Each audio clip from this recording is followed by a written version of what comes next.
নমস্কার বন্ধু, তোমরা দেখছো তোমাদের প্রিয় ইউটিউব চ্যানেল জিএস গুরু পুরুলিয়া। আমি সঙ্গে রয়েছে নিখিল। তো আগামীকাল হচ্ছে প্রাইমারি টেট 2023।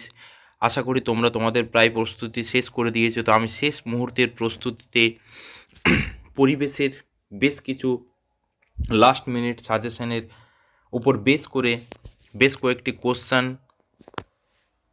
আমি তোমাদের সামনে তুলে ধরছি। আশা করি ভিডিওটি দেখলে তোমরা অবশ্যই উপকৃত হবে এবং হয়তো এই জায়গা থেকে তোমরা অবশ্যই কোশ্চেন পেয়ে যাবে।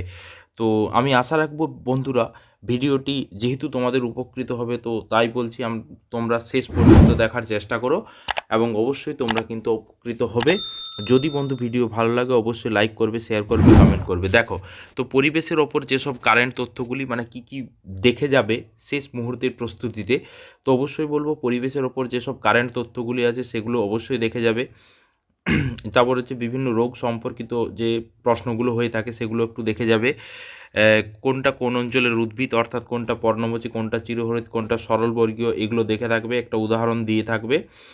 একটি হ্রদ বা একটা জলবিদ্যুৎ বা একটা তাপবিদ্যুৎ কেন্দ্রের নাম অবশ্যই তোমরা দেখে যাবে। প্রচলিত অপ্রচলিত শক্তি উৎসগুলি কোনগুলি অবশ্যই দেখে যাবে। তারপর হচ্ছে পশ্চিমবঙ্গের রাজ্য পশু, রাজ্য ফুল, রাজ্য ফল, রাজ্য গাছ, জলজ প্রাণী কোনটা অবশ্যই দেখে যাবে। তারপরে হচ্ছে দেখো পশ্চিমবঙ্গের নদ নদী, ঠিক আছে, দেখে যাবে। তো আমি এগুলো ছাড়াও তোমাদেরকে যেগুলো দেখে যাওয়ার গল্প বললাম সেগুলো ছাড়াও আমি বেশ কয়েকটা মানে আলোচনা তোমাদের সামনে তুলে ধরবো। আশা করি ভিডিওটি দেখলে তোমরা অনেক বেশি উপকৃত হবে।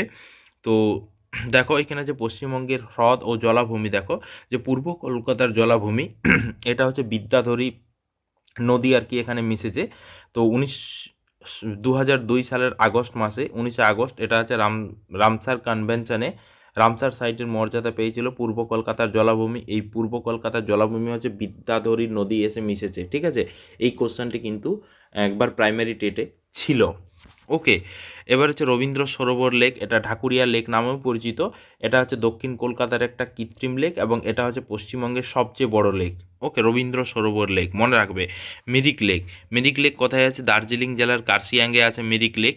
তারপরে আছে মানে হচ্ছে জোরে পখরি, জোরে পখরি আছে কোথায়? দার্জিলিংয়ে। জোরে পখরি এটা আছে, তোমরা এটাও মনে রাখবে যে এটা একটা হচ্ছে যমজ হ্রদ, ঠিক আছে। যমজ হ্রদ হিসাবে এটাকে গণ্য করা হয় এবং এখানে যে পশ্চিমবঙ্গের মানে যে জোর পখরি অভয়ারণ্যও আছে, ঠিক আছে। তো এখানে একটা পশু পাওয়া যায় যার নাম হচ্ছে স্লামান্ডার। তো এই স্লামান্ডারকে স্থানীয় ভাষায় গোরা বলে, ঠিক আছে। এটাও তোমরা মনে রাখবে, যদিও বর্তমানে এটা হচ্ছে লুপ্ত হয়ে যাচ্ছে। স্লামান্ডার এটা হচ্ছে স্থানীয় ভাষায় গোরা নামে পরিচিত, ঠিক আছে। এবার দেখো হচ্ছে রসিকবিল। রসিকবিল কোথায় রয়েছে? যে কোচবিহার জেলার তুফানগঞ্জে। রসিকবিল জলাভূমি কোথায় রয়েছে? কোচবিহার জেলার তুফানগঞ্জে। নেক্সট দেখো রয়েছে সাঁতরাগাছি ঝিল। সাঁতরাগাছি ঝিল রয়েছে হাওড়া জেলায়। হাওড়া জেলায় সাঁতরাগাছি রেলওয়ে স্টেশনের পাশেই রয়েছে সাঁতরাগাছি ঝিল। তারপর হচ্ছে স্যাঞ্চল হ্রদ। স্যাঞ্চল হ্রদ কোথায় রয়েছে? সেটা রয়েছে দার্জিলিংয়ে। নেক্সট রয়েছে যে ভাংজাং স্লামান্ডার হ্রদ, ঠিক আছে। তো ভাংজাং স্লামান্ডার হ্রদ কোথায় রয়েছে? দার্জিলিং জেলার কার্শিয়াঙ্গে, ঠিক আছে। তালবেড়িয়া হ্রদ, তালবেড়িয়া রয়েছে পশ্চিমবঙ্গের ঝিলিমিলিতে। ঝিলিমিলি মানে হচ্ছে বাঁকুড়ার ঝিলিমিলিতে, ঠিক আছে। নেক্সট রয়েছে সাহেববাঁধ বা নিবারণ সায়ের, এটা রয়েছে পুরুলিয়া জেলাতে। এটা হয়তো মেলামেলিও তোমাদের দিয়ে দিতে পারে যে কোন জেলায় কোন কোন হ্রদ লক্ষ্য করা যায়। তারপরে হচ্ছে সাগরদিঘি। সাগরদিঘি রয়েছে মুর্শিদাবাদের প্রাণকেন্দ্রে। এখানে মতি ঝিল বলে একটা পাওয়া যায়। মতি ঝিল, এটাও তোমরা কিন্তু মনে রাখবে, ঠিক আছে। সাগরদিঘি কোথায় রয়েছে? মুর্শিদাবাদ জেলা। এবার দেখো ভারতের লেক। খুব ইম্পর্টেন্সগুলোই তোমরা কিন্তু মনে রাখবে। আমি বলে দেবো কোনগুলো ইম্পর্টেন্স এবং এগুলোই কিন্তু পরীক্ষায় আসার চান্স রয়েছে, ঠিক আছে। দেখো প্রথম রয়েছে ভেম্বানাদ কয়াল। ভেম্বানাদ এটাকে কয়াল বলা হয়, যেটা কেরালাতে রয়েছে, ঠিক আছে। ভেম্বানাদ কয়াল কেরালাতে রয়েছে। চিল্কা হ্রদ কোথায় রয়েছে? উড়িষ্যাতে রয়েছে। শিবাজি সাগর কোথায় রয়েছে? মহারাষ্ট্রে রয়েছে। ইন্দিরা সাগর কোথায় রয়েছে? মধ্যপ্রদেশে রয়েছে। প্যাংগং এটা কোথায় রয়েছে? লাদাখে রয়েছে, ঠিক আছে। নেক্সট দেখো এখানে রয়েছে যে পুলিকট হ্রদ কোথায় রয়েছে? অন্ধ্রপ্রদেশে রয়েছে। সর্দার সরোবর কোথায় রয়েছে? গুজরাট নর্মদা নদীর ওপরে। নাগার্জুন সাগর লেক কোথায় রয়েছে? তেলেঙ্গানাতে। এগুলো বেশিরভাগই কিন্তু জলবিদ্যুৎ কেন্দ্র, তোমরা এটাও মনে রাখবে। লোকটাক। লোকটাক হচ্ছে সবচেয়ে পরিষ্কার জল, ঠিক আছে। এটা হচ্ছে মণিপুর। লোকটাক কোথায় রয়েছে? মণিপুর রয়েছে। উলার লেক। উলার লেক রয়েছে জম্মু কাশ্মীর। ভারতের সবচেয়ে বড় স্বাদু জলের হ্রদ, ঠিক আছে। তারপরে হচ্ছে কলেরু লেক, কলেরু লেক কোথায় রয়েছে? অন্ধ্রপ্রদেশে রয়েছে। তারপরে হচ্ছে হাফলং, হাফলং লেক কোথায় রয়েছে? সেটা হচ্ছে আসামে রয়েছে।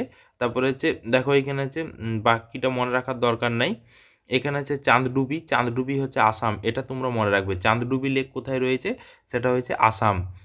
কানওয়ার লেক, কানওয়ার লেক কোথায় রয়েছে? বিহারে রয়েছে। তারপরে হচ্ছে হামিরসার লেক, সেটা রয়েছে গুজরাটে। তারপরে হচ্ছে কাঙ্করিয়া, কাঙ্করিয়া কোথায় রয়েছে? গুজরাটে রয়েছে। তারপরে হচ্ছে মনে রাখার দরকার নেই এটা। দেখো এখানে হচ্ছে মহারানা প্রতাপ লেক, মহারানা প্রতাপ সাগর কোথায় রয়েছে? সেটা হচ্ছে হিমাচল প্রদেশ। ডাল লেক, ডাল লেক কোথায় রয়েছে? জম্মু কাশ্মীরে, এটা তোমরা মনে রাখবে। ওকে, তারপরে দেখো এখানে রয়েছে শিবসাগর, শিবসাগর লেক কোথায় রয়েছে? শিবসাগর রয়েছে মহারাষ্ট্রে। উমিয়াম লেক কোথায় রয়েছে? সেটা হচ্ছে মেঘালয়ে। তামদিল, তামদিল রয়েছে কোথায়? মিজোরামে। বাকিগুলো বারবার রিপিট হয়ে গেছে। হারিকে, হারিকে পটাং, ঠিক আছে, এই হারিকে মনে রাখবে তোমরা কোথায় রয়েছে? পাঞ্জাবে। সম্বর, সম্বর লেক ভারতের নোনা জলের একটা লেক, সেটা রয়েছে কোথায়? রাজস্থানে। ঠিক আছে,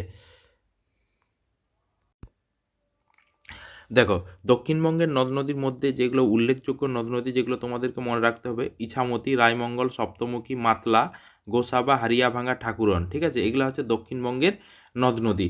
এগুলো হচ্ছে সবগুলো হচ্ছে সুন্দরবন অঞ্চলের নদ নদী বা বঙ্গোপসাগরের মানে হচ্ছে জোয়ারের জলে পুষ্ট নদী। এবার দেখো উত্তরবঙ্গের নদী তোমাকে যেগুলো মনে রাখতে হবে, দেখো উত্তরবঙ্গের নদ নদীগুলির মধ্যে যেগুলো উল্লেখযোগ্য রয়েছে সেটা হচ্ছে যে মহানন্দা, তিস্তা, তোরসা, জলঢাকা, কালজানি, রায়ডাক, সংকোচ। সংকোচটা কেন ইম্পর্টেন্ট বললাম? এটা হচ্ছে পশ্চিমবঙ্গ এবং আসামকে আলাদা করে রেখেছে, অর্থাৎ পশ্চিমবঙ্গের সবচেয়ে পূর্ব দিকের নদী, এটা খুব ইম্পর্ট্যান্ট। এবার দেখো যেমন রয়েছে মেচি নদী, মেচি নদী হচ্ছে ভারত এবং নেপালকে আলাদা করে রেখেছে, এটাও তোমরা মনে রাখবে। ঠিক আছে, এগুলো হচ্ছে উত্তরবঙ্গের নদ নদী। এবার হচ্ছে পশ্চিমবঙ্গের মালভূমি অঞ্চলের নদ নদী। দেখো পশ্চিমবঙ্গের মালভূমি অঞ্চলের নদ নদী হচ্ছে দেখো অজয়, মৌরাক্ষী, দামোদর, রূপনারায়ণ, হলদি, সুবর্ণরেখা, কংসাবতী, কুমারী, এগুলো হচ্ছে দেখো পশ্চিমবঙ্গের মালভূমি অঞ্চলের নদ নদী। অজয় নদী এটা হচ্ছে ঝাড়খণ্ডে উৎপত্তি, অজয় নদী। মৌরাক্ষী নদী এখানে আছে ঝাড়খণ্ডের ত্রিকুট পাহাড় থেকে উৎপত্তি লাভ করেছে। কোথা থেকে? ত্রিকুট পাহাড় থেকে। এবার দেখো দামোদর, দামোদর নদী হচ্ছে ঝাড়খণ্ডের খামারপাত পাহাড় থেকে উৎপত্তি লাভ করেছে, এটা মনে রাখবে, খামারপাত। দামোদর কেন ইম্পর্ট্যান্ট আমি বলছি। সুবর্ণরেখা নদী এটা হচ্ছে ঝাড়খণ্ড থেকে উৎপত্তি লাভ করেছে। হলদি নদী, হলদি নদী হচ্ছে কাঁসাই এবং কেলেঘাই নদীর মিলিত রূপ। রূপনারায়ণ নদী এটা হচ্ছে দ্বারকেশ্বর এবং শিলাবতী নদীর মিলিত রূপ। ঠিক আছে, দেখো এখানে আছে যে দেখো এখানে আছে দ্বারকেশ্বর নদী। দামোদর নদীর প্রধান উপনদী হচ্ছে কিন্তু মুন্ডেশ্বরী। ঠিক আছে, হলদি নদী, হলদি নদী হচ্ছে কংসাবতী এবং কেলেঘাইয়ের মিলিত প্রবাহ। দেখো এইখানে আছে রয়েছে ডিভিসি, ডিভিসি হচ্ছে স্বাধীন ভারতের প্রথম প্রজেক্ট। 1948 সালে আমেরিকার টেনেসি ভ্যালি প্রকল্পের আদলে তৈরি হয়েছিল। কোন নদীর ওপরে? দামোদর নদীর ওপরে। অ্যাকচুয়ালি ডিভিসির পুরো নাম হচ্ছে দামোদর ভ্যালি কর্পোরেশন। ভারতবর্ষে প্রচুর পরিমাণে বন্যা হতো, এই জন্যে বাংলার দুঃখ বলা হয় দামোদরকে, বিহারের দুঃখ বলা হয় কোশি নদীকে, এবং ভারতবর্ষের সবচেয়ে বেশি বন্যা হয় কোথায়? আসামে, এটা তোমরা মনে রাখবে। ফ্লাড, ফ্লাড যে চ্যাপ্টারটা, ভারতের সবচেয়ে বেশি বন্যা হয় কোথায়? আসামে। ঠিক আছে, তো দামোদর নদীর তীরে সবচেয়ে বেশি কয়লা পাওয়া যায়। ভারতবর্ষের সবচেয়ে বেশি কয়লা কোথায় পাওয়া যায়? দামোদর নদীর তীরে। 1948 সালে আমেরিকার টেনেসি ভ্যালি প্রকল্পের আদলে ডিভিসি অর্থাৎ দামোদর ভ্যালি কর্পোরেশন তৈরি হয়েছিল। ঠিক আছে, এটা হচ্ছে স্বাধীন ভারতের প্রথম প্রজেক্ট। এবার দেখো এখানে হচ্ছে রয়েছে পশ্চিমবঙ্গের চাষবাস। দেখো যে খুব ইম্পর্ট্যান্ট জায়গাগুলোই কিন্তু আমি ভিডিওটির মাধ্যমে তুলে ধরেছি, আশা করি তোমাদের অবশ্যই কাজে লাগবে। দেখো এখানে হচ্ছে তামাক চাষ কোথায় হয়? কোচবিহারে। ঠিক আছে, সিংকোনা চাষ কোথায় হয়? দার্জিলিং জেলার মংপুতে। মংপু জায়গাটা মনে রাখবে যে মংপু নামটা খুব ইম্পর্ট্যান্ট। ঠিক আছে, এবার হচ্ছে পশ্চিমবঙ্গে ধানের চাষ সবচেয়ে বেশি কোথায় হয়? পূর্ব বর্ধমান। বর্ধমানকে বর্তমানে দুভাগে ভাগ করা হয়েছে, এবং তোমরা অবশ্যই মনে রাখবে যে আমাদের জেলার সংখ্যা হচ্ছে 23টি, খাতায় কলমে এখনও, কিন্তু আমাদের প্রজেক্টের জেলা হচ্ছে 30টি। অপশন দেখেই কিন্তু অ্যান্সারটি করবে।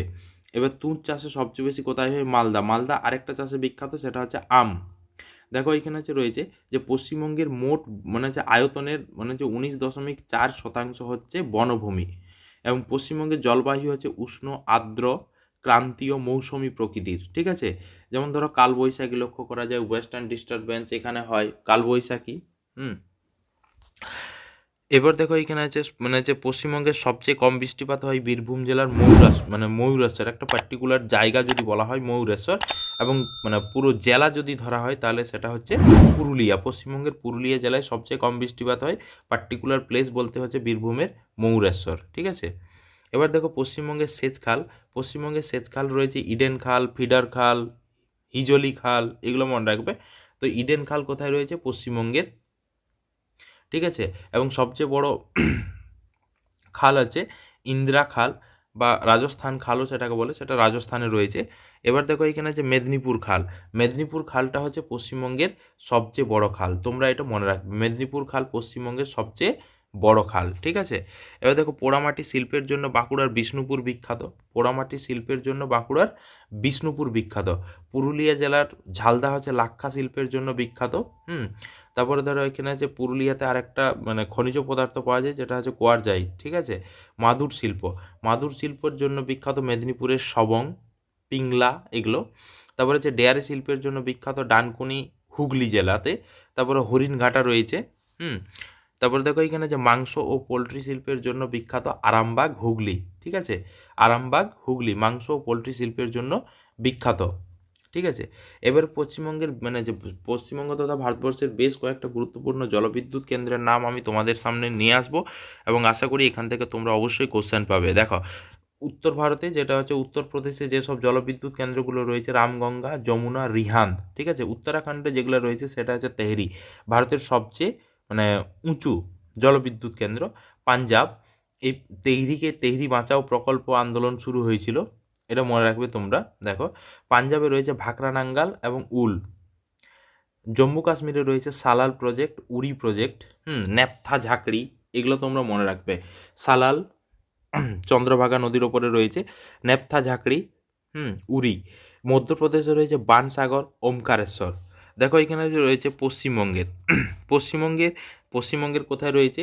দেখো এখানে আছে ম্যাসাঞ্জোর মৌরাক্ষী নদীর ওপরে, জলঢাকা, ছোট রঙ্গিত, রামমাম, বালাসন, অযোধ্যা পুরুলিয়া জেলাতে রয়েছে। ঠিক আছে, ঝাড়খণ্ডের কোথায় রয়েছে? মাইথন, পাঞ্চেত, তিলাইয়া। ঠিক আছে, উড়িষ্যাতে কোথায় রয়েছে?